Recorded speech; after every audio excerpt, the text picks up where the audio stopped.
Chapter 20 of Mansfield Park by Jane Austen.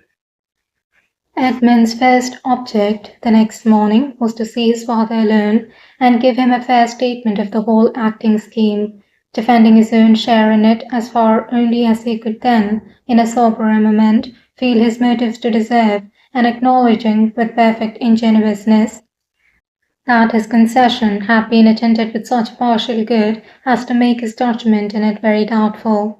He was anxious, while vindicating himself, to say nothing unkind of the others, but there was only one amongst them whose conduct he could mention without some necessity of defence or palliation. "We have all been more or less to blame," said he, "every one of us excepting Fanny. Fanny is the only one who has judged rightly throughout, who has been consistent. Her feelings have been steadily against it from first to last. She never ceased to think of what was due to you. You will find Fanny everything you could wish." Sir Thomas saw all the impropriety of such a scheme among such a party, and at such a time, as strongly as his son had ever proposed he must. He felt it too much, indeed, for many words, and having shaken hands with Edmund, meant to try to lose the disagreeable impression and forget how much he had been forgotten himself as soon as he could. After the house had been cleared of every object enforcing the remembrance and restored to its proper state, he did not enter into any remonstrance with his other children. He was more willing to believe they felt their error than to run the risk of investigation. The reproof of an immediate conclusion of everything, the sweep of every preparation, would be sufficient. There was one person, however, in the house, whom he could not leave to learn his sentiments merely through his conduct.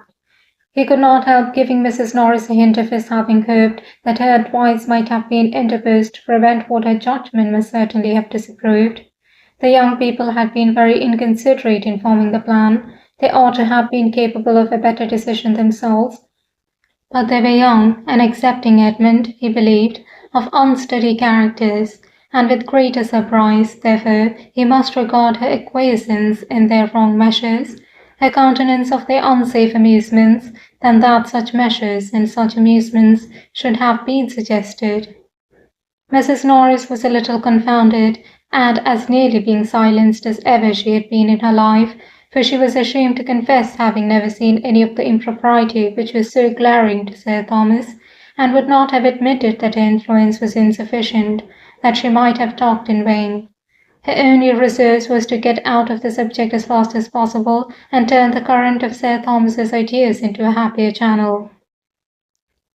She had a great deal to insinuate in her own praise as to general attention to the interest and comfort of his family, much exertion and many sacrifices to glance at in the form of hurried walks and sudden removals from her own fireside, and many excellent hints of distrust and economy to Lady Bertram and Edmund to detail, whereby a most considerable saving had always arisen, and more than one bad servant been detected.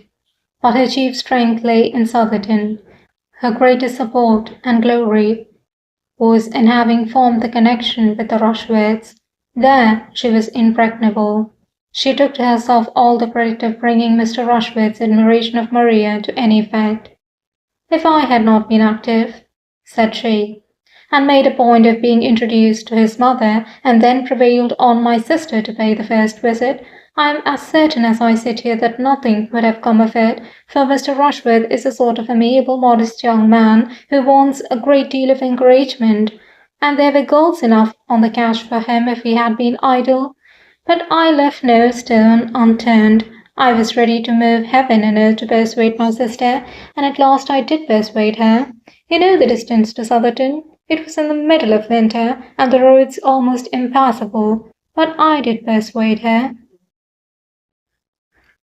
I know how great, how justly great, your influence is with Lady Bertram and her children, and am the more concerned that it should not have been.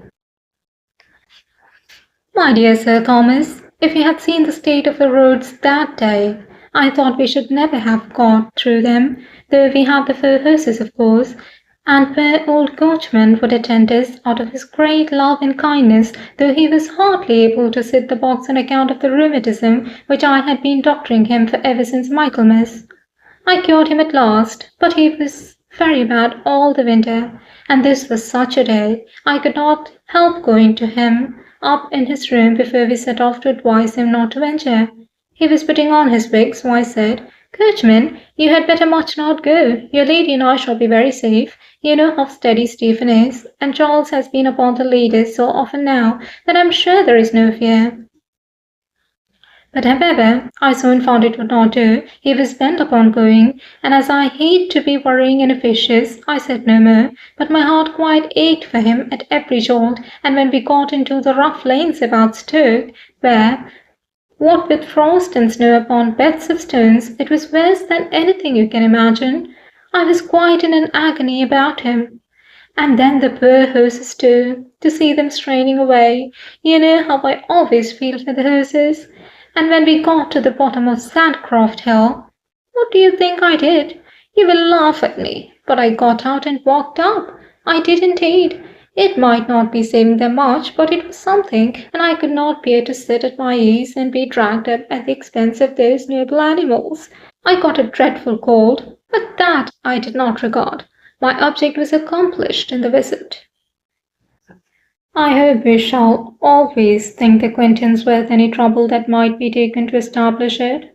There is nothing very striking in Mr. Rushworth's manners, but I was pleased last night with what appeared to be his opinion on one subject, his decided preference of a quiet family party to the bustle and confusion of acting. He seemed to feel exactly as one could wish. Yes, indeed, and the more you know him, the better you will like him. He is not a shining character, but he has 1,000 good qualities, and is so disposed to look up to you that I am quite laughed at about it, for everybody considers it as my doing. Upon my word, Mrs. Norris, said Mrs. Grant the other day, if Mr. Rushworth were a son of your own, he could not hold Sir Thomas in greater respect. Sir Thomas gave up the point, foiled by her evasions, disarmed by her flattery, and was obliged to rest satisfied with the conviction that where the present pleasure of those she loved was at stake, her kindness did sometimes overpower her judgment. It was a busy morning with him. Conversation with any of them occupied but a small part of it. He had to reinstate himself in all the wonted concerns of his Mansfield life, to see his steward and his bailiff, to examine and compute, and in the intervals of business to walk into his stables and his gardens and nearest plantations, but active and methodical.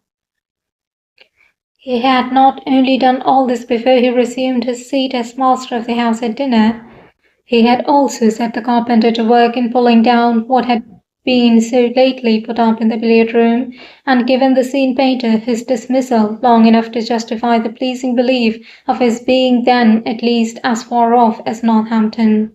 The scene-painter was gone, having spoiled only the floor of one room, ruined all the coachman's sponges, and made 5 of the under-servants idle and dissatisfied, and Sir Thomas was in hopes that another day or two would suffice to wipe away every outward memento of what had been, even to the destruction of every unbound copy of Love's Vows in the house, for he was burning all that met his eye. Mr. Yates was beginning now to understand Sir Thomas's intentions, though as far as ever from understanding their source. He and his friend had been out with their guns the chief of the morning, and Tom had taken the opportunity of explaining, with proper apologies for his father's particularity, what was to be expected. Mr. Yates felt it as acutely as might be supposed. To be a second time disappointed in the same way was an instance of very severe ill-luck, and his indignation was such that, had it not been for delicacy towards his friend and his friend's youngest sister, he believed he should certainly attack the baronet on the absurdity of his proceedings and argue him into a little more rationality. He believed this very stoutly while he was in Mansfield Wood and all the way home. But there was a something in Sir Thomas, when they sat round the same table, which made Mr. Yates think it wiser to let him pursue his own way, and feel the folly of it without opposition. He had known many disagreeable fathers before, and often been struck with the inconveniences they occasioned, but never, in the whole course of his life, had he seen one of that class so unintelligibly moral, so infamously tyrannical as Sir Thomas. He was not a man to be endured but for his children's sake, and he might be thankful to his fair daughter Julia that Mr. Yates did not mean to stay a few days longer under his roof. The evening passed with external smoothness, though almost every mind was ruffled, and the music which Sir Thomas called for from his daughters helped to conceal the want of real harmony. Maria was in a good deal of agitation. It was of the utmost consequence to her that Crawford should now lose no time in declaring himself, and she was disturbed that even a day should be gone by without seeming to advance that point. She had been expecting to see him the whole morning, and all the evening too, was still expecting him. Mr. Rushworth had set off early with the great news for Southerton, and she had fondly hoped for such an immediate eclaircissement as might save him the trouble of ever coming back again. But they had seen no one from the parsonage, not a creature, and had heard no tidings beyond a friendly note of congratulation and inquiry from Mrs. Crank to Lady Bertram. It was the first day for many, many weeks in which the families had been wholly divided. 24 hours had never passed before, since August began, without bringing them together in some way or other. It was a sad, anxious day, and the morrow, though differing in the sort of evil, did by no means bring less. A few moments of feverish enjoyment were followed by hours of acute suffering. Henry Crawford was again in the house. He walked up with Dr. Grant, who was anxious to pay his respects to Sir Thomas, and at rather an early hour they were ushered into the breakfast-room, where were most of the family. Sir Thomas soon appeared, and Maria saw with delight and agitation the introduction of the man she loved to her father. Her sensations were indefinable, and so were they a few minutes afterwards upon hearing Henry Crawford, who had a chair between herself and Tom, ask the latter in an under voice whether there were any plans for resuming the play after the present happy interruption, with a courteous glance at Sir Thomas, because in that case he should make a point of returning to Mansfield at any time required by the party. He was going away immediately, being to meet his uncle at Bath without delay, but if there were any prospect of a renewal of lovers' vows, he should hold himself positively engaged. He should break through every other claim. He should absolutely condition with his uncle for attending them whenever he might be wanted. The play should not be lost by his absence.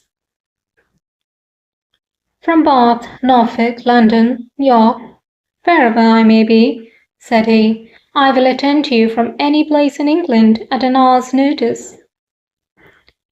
It was well at that moment that Tom had to speak, and not his sister. He could immediately say with easy fluency, I'm sorry you are going, but as to our play, that is all over, entirely at an end, looking significantly at his father.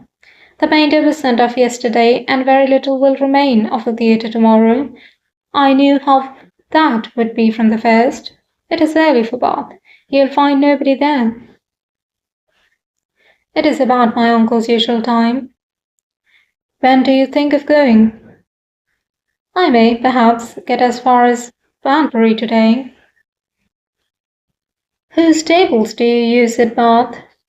Was the next question, and while this branch of the subject was under discussion, Maria, who wanted neither pride nor resolution, was preparing to encounter her share of it with tolerable calmness. To her he soon turned, repeating much of what he had already said, with only a softened air and strong expressions of regret. But what availed his expressions or his air? He was going, and if not voluntarily going, voluntarily intending to stay away, for accepting what might be due to his uncle, his engagements were all self-imposed.